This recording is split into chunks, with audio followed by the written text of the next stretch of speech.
कि इल्ज़ाम लगे तो लग जाए, हम सच कहने के आदी हैं और सच कहना अगर बगावत है तो हम बागी हैं। ईवीएम पर भरोसा करते हैं आप? कि जैसा कि तमाम राजनीतिक संगठन दल ईवीएम को लेकर सवाल खड़े कर रहे हैं कि भाजपा की जो आंधी चली है वो आंधी नहीं थी, वो तो ईवीएम का जादू था। 100% ईवीएम से भाजपा को फायदा हो रहा है, अन्य पार्टियों को नुकसान हो रहा है। तो ईवीएम में कहीं न कहीं गड़बड़ है, इसको अपन नकार नहीं सकते, बिल्कुल मानते हैं। तो समय नहीं लगता, लेकिन हमारे जिस पार्टी के लिए हमने अपना तन मन धन समय संयम संसाधन सब कुछ लगा दिया अपनी पॉकेट से, और हमारा मिलना अरविंद केजरीवाल जी से नहीं हो पाया। मैं बहुत लंबा नहीं कहना चाहता। जो सेंट्रल टीम के रूप में जो संदीप पाठक जी के जो हायर किए हुए बंदे थे, उन्होंने मध्य प्रदेश के अंदर पार्टी की साख पे माननीय अरविंद केजरीवाल जी के नाम पे सिर्फ पार्टी को बेचने का काम किया, पैसे कमाने का काम किया, और पार्टी का पूरा कार्यकर्ता की जो मेहनत थी उसको बेच दिया गया।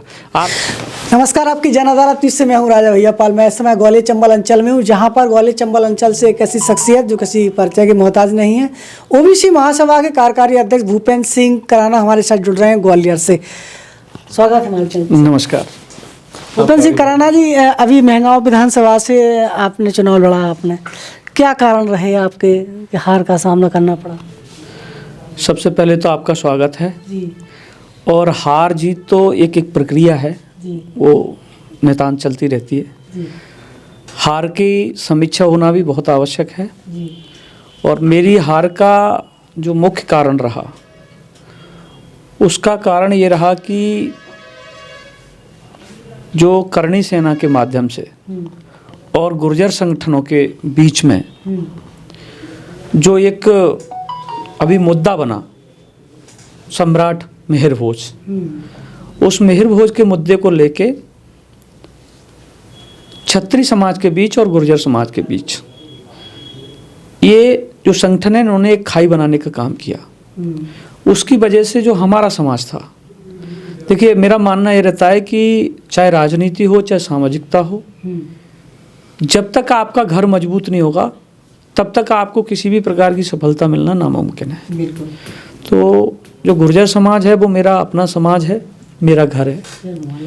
तो मेरा मानना यह है कि एक संकल्प था गुर्जर समाज का सम्राट मिहिर भोज को लेके, चाहे वो मिहिर भोज का यहाँ पे आपने देखा होगा, जैसे ये चिरवाई नाके पे जो सम्राट मिहिर भोज की जो प्रतिमा लगी है वो अभी टीनों से ढकी हुई है, और चाहे वो कैथल का प्रकरण हो या देश में जगह जगह अन्यत्र जो है जगह हुआ है, उसमें ये करणी सेना संगठन और गुर्जरों के जितने संगठन थे उनके बीच में ये विवाद पैदा हो गया कि गुर्जर जो सम्राट प्रतिहार सम्राट जो मिहिर भोज हैं, वो हमारा मानना है कि वो हमारे वंशज हैं और क्षत्रियों का मानना है कि वो उनके वंशज हैं।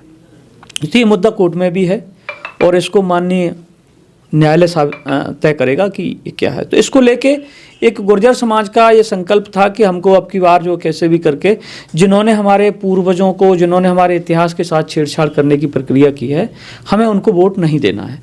और इसमें सबसे बड़ा कारण ये रहा भिंड को लेके, तो जहाँ से मैं महंगाओं विधानसभा चुनाव लड़ा, वहाँ पे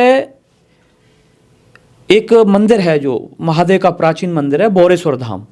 बोरेश्वर धाम में एक पट्टिका लगी थी, उस पट्टिका पर लिखा था कि इस मंदिर का निर्माण गुर्जर समुदाय के वंशजों द्वारा कराया गया। तो उसमें वहाँ माननीय जो मंत्री थे भदौरिया जी, अरविंद भदौरिया जी, तो उनके माध्यम से वहाँ उस बोर्ड को उखाड़ने का प्रयास किया गया, उनके इशारे पे किया गया या किसी भी प्रकार से किया गया, एक मुद्दा बन गया। उस मुद्दे की वजह से मेरे समाज का एक संकल्प था कि हमें कैसे भी करके इनको वोट नहीं करना है और हमें इनको नहीं जीतने देना है। तो वो वोट कन्वर्ट होके उनको न देने की बजाय वो भाजपा की तरफ चला गया। और इस वजह से जब समाज का वोट नहीं मिला, तो आप जानते हैं जिस व्यक्ति को समाज का वोट नहीं मिले, जिस प्रत्याशी को, तो दूसरा समाज का वोट कहाँ मिलता है। हालांकि मैं मानता हूँ कि जिसके खिलाफ पूरा समाज था, समाज वोट नहीं दे रहा था, अन्य लोग भी, फिर भी 5000 वोट के आसपास वोट आए, तो मैं इसको जनता का आशीर्वाद समझता हूँ, जनता का प्रेम और स्नेह समझता हूँ, वो मुझे स्वीकार है। और हार जीत तो चलती रहती है, एक सतत प्रक्रिया है, लेकिन मैं इससे हताश नहीं हूँ, बिल्कुल निराश नहीं हूँ। और आगे 5 साल फिर से जो है प्रयास करेंगे, जनता के बीच में रहेंगे, जनता की सेवा करेंगे। अगर जनता को लगेगा कि हमारा किसी भी काम भूपेंद्र कराना आ सकता है तो निश्चित तौर से आशीर्वाद मिलेगा। और मैं दावे के साथ कह सकता हूँ कि आने वाला समय हमारा है, क्योंकि हमारी जो सभा थी 6 सितंबर की सभा हो या जो है 14 तारीख की सभा हो, आज तक चाहे भाजपा हो चाहे कांग्रेस हो, किसी की सभा ने हमारी सभाओं में जो जनता जनार्दन उमड़ी, जो भीड़ उमड़ी, उसको काट नहीं पाए। इसका मतलब हम साफ मानते हैं कि हमारे साथ जो युवा लॉबी है वो पूरे समर्थन में है, पूरे जोश के साथ है, पूरा हमें समर्थन कर रही है वो, बशर्ते अभी उन विचारों के वोट तक नहीं है जो लॉबी हमारी है। तो निश्चित तौर से युवा का ज़माना है, आगे यूथ काम आएगा और यूथ हमारे साथ खड़ा हुआ है, चाहे वो चंद्रशेखर भाई के साथ खड़ा हो या हमारे साथ खड़ा हो। निश्चित तौर से चीज़ें बदलेंगी आने वाले समय में, मेरा ऐसा मानना है। देखा जाए तो आप ओबीसी महासभा के कार्यकारी राष्ट्रीय अध्यक्ष भी हैं। पूरे देश में ओबीसी को लेकर आपका लगातार आंदोलन जारी है। क्या कारण है कि मध्य प्रदेश में ओबीसी के 3 बार मुख्यमंत्री बनते हैं और 27% आरक्षण लागू नहीं हो पाता, या पिछड़े वर्ग को आरक्षण नहीं दे पा रही है भाजपा सरकार? देखिए, मैं आपसे इतना कहना चाहूँगा कि हमेशा से एक चीज़ बोली जाती है कि खुली मुट्ठी खाक की और बंधी मुट्ठी लाख की। ओबीसी हो चाहे दलित समाज हो, जब तक आप एकता के सूत्र में नहीं बनेंगे तब तक जब तक आप संगठित नहीं होंगे, एकता के सूत्र में नहीं बनेंगे, तब तक आपका अधिकार आपसे छीना जाता रहेगा। आप अपनी बात मनवाने में तब तक सक्षम नहीं हो सकते जब तक आप एकता के सूत्र में नहीं है। मैं ओबीसी का राष्ट्रीय कार्यकारी अध्यक्ष हूँ, ओबीसी महासभा का। मैं काम करने में विश्वास रखता हूँ और मैं ओबीसी समाज के लिए हमेशा हर मंच से कहता हूँ कि इल्ज़ाम लगे तो लग जाए, हम सच कहने के आदी हैं और सच कहना अगर बगावत है तो हम बागी हैं। लोगों को बुरा भी लगता है कि कराना जा ऐसे बोलते हैं वैसे बोलते हैं। देखिए, आप हल्ला मचाते हो 85-15 आप जब तक किसी भी चीज़ को अपने दैनिक प्रक्रिया में अमल में नहीं लाएंगे तब तक आप इतिहास कैसे बदलेंगे? आप चिल्लाते बहुत हैं, उसमें अमल नहीं करते। तो चाहे ओबीसी हो चाहे दलित समाज हो, जब तक आप अपने जीवन में दैनिक प्रक्रिया में उसको अमल में नहीं लाओगे तब तक कुछ नहीं होगा। चिल्लाने से कुछ नहीं होगा। मैं किसी भी समाज का बुराई नहीं करता, विरोध नहीं करता। मैं उन समाजों को अपने ओबीसी से इनसे कहना चाहता हूँ कि हमारे आदरणीय उन समाज से सीखना प्रारंभ करें आप, कि जहाँ आप चिल्लाना शुरू करते हो वहाँ अपना वो काम करके निकाल के चले जाते हैं। आप समझिए, आपने अभी बीड़ा उठाया कि हम क्षत्रिय समाज को जो है नस्तो नाबूद कर देंगे, उसका फ़ायदा हमारे ब्राह्मण समाज ने उठा लिया। तो कहानी तो वही है ना, इधर से जाएगी इधर आएगी, बॉल तो उसी पाले में है। आप बॉल फेंकना जानते हो, निशाना साधना नहीं जानते। जब तक आप अपना लक्ष्य निर्धारित करके और संगठित होके जब तक आप खड़े नहीं होंगे तब तक ये 15-85 का ड्रामा और चिल्लाना ये चलता रहेगा। आपको संगठित होना पड़ेगा। और मैं तो ये कहता हूँ कि देखिए, कोई भी नेता हो, कोई भी जाति हो, जातिगत आधार पे कभी राजनीति में सफलता पाना असंभव है। आप सर्वहित सुखाए सर्वजन सुखाए, उस पॉलिसी को लेके चलेंगे तब काम चलेगा। आपको हर व्यक्ति के बीच में जाना पड़ेगा और हर व्यक्ति की बात सुन के हर व्यक्ति के काम आना पड़ेगा आपको, तब जाके आप राजनीति कर पाएंगे। बिल्कुल। आप मानते हैं कि ईवीएम पर भरोसा करते हैं आप, कि जैसा कि तमाम राजनीतिक संगठन दल ईवीएम को लेकर सवाल खड़े कर रहे हैं कि भाजपा की जो आंधी चली है वो आंधी नहीं थी, वो तो ईवीएम का जादू था? देखिए, मेरा कहना ये है आपसे, मैं कह रहा हूं कि ईवीएम बिल्कुल सही काम कर रही है। 1 मिनट के लिए, और 99% नहीं मानते, 1% मान लेते हैं कि ईवीएम ठीक काम कर रही है। पर मेरा एक मानना है, अभी जो केंद्र सरकार है या स्टेट सरकार है, हर जगह आप बैठे हो, मैं बार बार इस बात को कहता हूं, जैसे आपने ये गमछा पहन रखा है,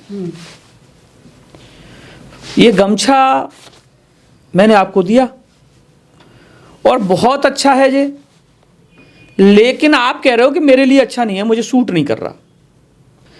तो यदि मैंने दिया है तो मुझे इसे वापस ले लेना चाहिए। मैं क्यों जबरदस्ती आपको इस गमछे को जबरदस्ती लपेटना चाहता हूं या जबरदस्ती थोपना चाहता हूं। मैंने इस केंद्र सरकार की बहुत दिनों से ये चीज़, एक इनका सिस्टम समझ में नहीं आ रहा, चाहे वो किसानों का कानून हो, चाहे वो एनआरसी का कानून हो, चाहे वो अभी अग्निवीर का मुद्दा हो, और या फिर आप ऐसे ले लीजिए कि ईवीएम का मुद्दा हो। जब देश की सारी पार्टियां, सारा विपक्ष ये कह रहा है कि ईवीएम में गड़बड़ है, मान लीजिए उनकी नज़र में गड़बड़ नहीं है, लेकिन सारा विपक्ष ये कह रहा है कि गड़बड़ है, तो आप इसको बदल क्यों नहीं देते? बदलने में क्या हार जाए? आप किसान आंदोलन की बात ले लो, आपने कानून, किसानों के हित के लिए कानून बनाए, आप चिल्लाते रहे, आपने सदन में पास कर दिया, आपने खूब हल्ला मचाया, खूब इसका प्रसारण किया सोशल मीडिया पे कि हमने किसानों के हित में कानून लाए, कानून लाए। किसानों के हित में आप कानून लाए, किसान कह रहा है कि ये हमारे हित में नहीं है, उसके लिए उसे 1 साल तक रोडों पे क्यों बैठना पड़ा? तब आपने कानून वापस लिए। मेरा मानना यह है, सरकार जनता के हित के लिए चुनी जाती है, सर्वजन हिताय पॉलिसी पे काम करती है। अगर जनता को लगता है कि मुद्दा हमारी ठीक नहीं है, उस कानून को तुरंत वापस ले लेना चाहिए। आज अगर पूरा विपक्ष इस बात के लिए एकजुट है कि भाई, मान लो विपक्ष को लग रहा है कि इसमें 20% वोट फिक्स है, 10% वोट फिक्स है, इसलिए हम हार रहे हैं। भाई, जनता आपको प्यार करती है, जनता आपको अगर आशीर्वाद दे रही है तो वो तो बैलेट पेपर से भी दे देगी, उसमें आपको क्या लालच? आप हटा दीजिए इसको, ईवीएम को। लेकिन हमारी केंद्र सरकार उसको हटाना नहीं चाहती। क्यों नहीं हटाना चाहती? इसका मतलब 100% ईवीएम से भाजपा को फायदा हो रहा है, अन्य पार्टियों को नुकसान हो रहा है। हम तो इस बात के जबरदस्त समर्थक हैं और खुल के कहते हैं कि उनकी नज़र में सही होगी, लेकिन हमारी नज़र में ईवीएम से चुनाव बिल्कुल गलत है। क्योंकि जहाँ से ये फॉर्मूला ईजाद हुआ उस देश में बैलेट पेपर से चुनाव हो रहा है, ईवीएम से चुनाव नहीं हो रहा है, तो हमारे यहाँ फिर ईवीएम से चुनाव क्यों हो रहा है? हटा दिया जाए इसको। इसमें इतनी मशक्कत क्यों? कि नहीं, ये कोई जिद है क्या कि हम इसको हटाएंगे नहीं, हम इसको हटाएंगे नहीं? हटा देना चाहिए। तो ईवीएम में कहीं न कहीं गड़बड़ है, इसको अपन नकार नहीं सकते, बिल्कुल मानते हैं। आप आम आदमी पार्टी के ग्वालियर में आपने बहुत मेहनत की, आपने एक पार्टी को मजबूत करने का काम किया। एंड टाइम पर जब बारी आई विधानसभा की टिकट मांगने की, तो आपको पार्टी से टिकट नहीं दिया गया।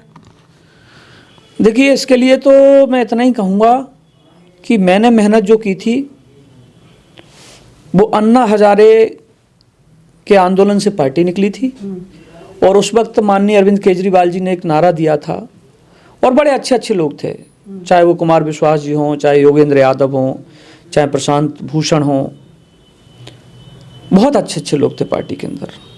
बाकायदा अगर सही मायने में अगर लोग अच्छे नहीं होते तो इतनी जल्दी कोई पार्टी 2-2 स्टेट में सरकार नहीं बनाती, ना ही इतना प्रचंड बहुमत मिलता है। लेकिन राजा कितना भी अच्छा हो, यदि वो तानाशाह हो जाए तो वो प्रजा का भला नहीं कर सकता।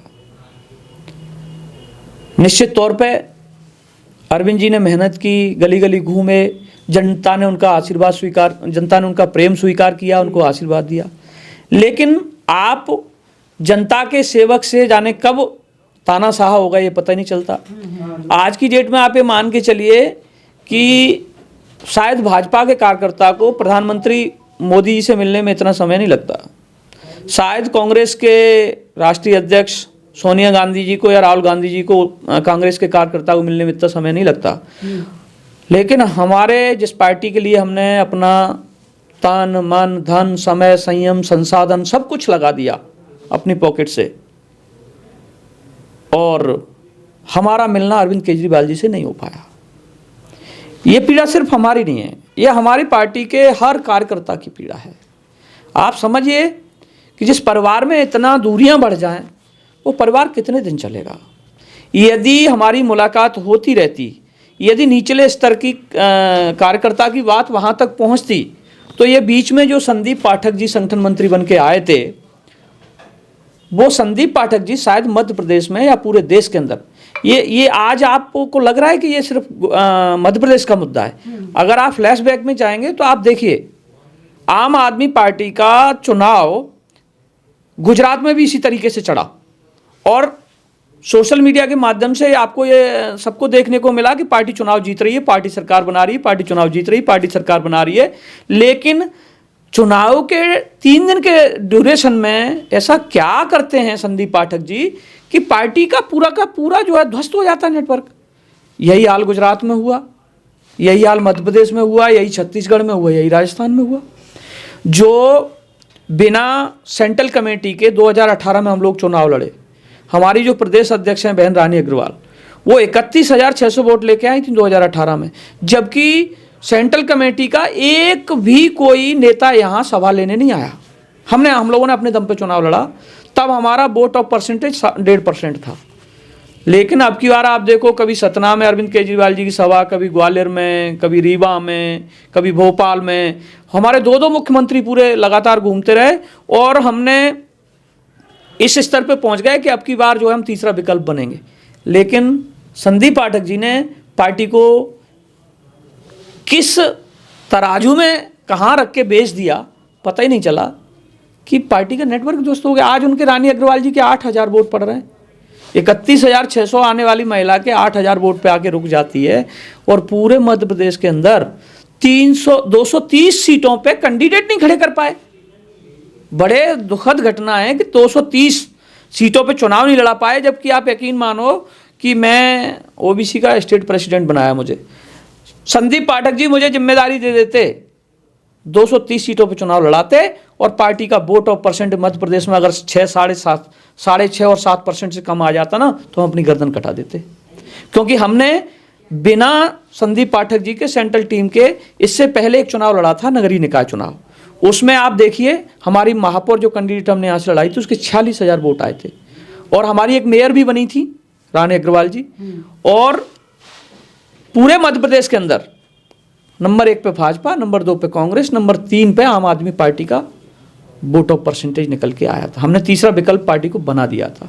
तो निश्चित तौर से मैं इतना कहना चाहता हूँ, बहुत लंबा नहीं कहना चाहता, जो सेंट्रल टीम के रूप में जो संदीप पाठक जी के जो हायर किए हुए बंदे थे, उन्होंने मध्य प्रदेश के अंदर पार्टी की साख पे माननीय अरविंद केजरीवाल जी के नाम पे सिर्फ पार्टी को बेचने का काम किया, पैसे कमाने का काम किया और पार्टी का पूरा कार्यकर्ता की जो मेहनत थी उसको बेच दिया गया। आप देखिए, प्रैक्टिकली बताता हूँ आपको, मैं एक नई पार्टी से लड़ा, आजाद समाज पार्टी से, जिसका चुनाव चिन्ह कैटली था और 2000 में पार्टी बनी है, 2020 में पार्टी बनी है, 2022 में चुनाव लड़ रही है। उस पार्टी से भी मैं 5,000 वोट लेके आ गया और इन्होंने जिसको टिकट दिया उसके 1,800 वोट आए वहाँ पे। इन्होंने जहाँ जिन को टिकट दिए उनसे कई बेहतर कार्यकर्ता पार्टी का था जो इनसे 4 गुना वोट ज़्यादा ला सकता था, सीट भी निकालने की दम रखता था। उनको टिकट न दे के झोली डाल के निकले कि हमें कोई कांग्रेस का बंदा मिल जाए, हमें कोई भाजपा का बंदा मिल जाए, हम उसको टिकट दे दें। क्या फ़ायदा हुआ? कार्यकर्ता का दिल टूटा, कार्यकर्ता की मेहनत भी की और कार्यकर्ता को टिकट नहीं दिया। बाहर से जो आप खरीद के लाए हुए या आयातित करके लाए हुए आपने जो है कैंडिडेट्स को टिकट दिया, वो बहुत बुरी तरह चुनाव हार गए, क्योंकि वो तो हारने के लिए आए थे, उन्हें पार्टी से कोई लगाव नहीं था। तो ये सब मैं नहीं जानता संदीप पाठक जी ने किया और माननीय हमारे केजरीवाल जी की सहमति से किया या बिना सहमति के किया और क्यों किया, ये हम नहीं जानते। लेकिन हम इतना जानते हैं कि कार्यकर्ता की 12 साल की मेहनत बेकार हो गई। बिल्कुल। तो यहाँ पर आपकी जनता न्यूज़ के एक्सक्लूसिव इंटरव्यू में सबसे बड़ा दावा आम आदमी पार्टी के खिलाफ खोल दिया है संदीप पाठक जी पर, जो कि राष्ट्रीय संगठन मंत्री थे। अब ऐसे में देखना है कि इसका असर क्या होता है। मध्य प्रदेश में भूचाल आने वाला है देश के अंदर। इस इंटरव्यू के बाद आखिरी सवाल करना चाहेंगे, आप क्या संदेश देना चाहेंगे एक कार्यकारी अध्यक्ष होने के नाते और एक जिम्मेदार ओबीसी के शुभचिंतक होने के नाते? मैं इतना कहना चाहूँगा अपने ओबीसी के सभी साथियों से कि आपका परिवार बहुत बड़ा है, आपको अपनी शक्ति पहचानने की ज़रूरत है। और मैं सिर्फ इतना कहूँगा कि अगले आने वाले समय में हम अपने परिवार को एकत्रित करने का पूरा भरसक प्रयास करेंगे, उनकी समस्याओं का समाधान कराने की कोशिश करेंगे, उनके हक अधिकार की लड़ाई पूरी ताकत के साथ लड़ने की कोशिश करेंगे और निश्चित तौर से अभी भी आपने बहुत परिवर्तन देखा है हमारी मेहनत का। आज मोहन यादव सीएम बने हैं तो कहीं न कहीं ओबीसी का इसमें बहुत बड़ा रोल रहा है। और आपने ये भी देखा होगा, आप मंत्रालय उठा के देख लीजिए, विभाग उठा के देख लीजिए, मंत्रियों का परसेंटेज निकालिए आप, बहुत कुछ बदला है और आने वाले 5 साल के बाद बहुत कुछ बदलेगा। ये मेरा आपसे वादा है और मेरा संकल्प भी है। बिल्कुल। तो आज आपकी जनता दल न्यूज़ के एक्सक्लूसिव इंटरव्यू में फिलहाल इतना ही, और इस इंटरव्यू को लेकर क्या कुछ कहना है आपका हमें लिखिए। जुड़ रहिए आपकी जनता दल न्यूज़ में, लगातार धमाकेदार इंटरव्यू की पेशकश हमारी जारी रहेगी। नमस्कार। इस खबर में बस इतना ही, मिलते हैं दूसरी खबर में आपकी जन अदालत।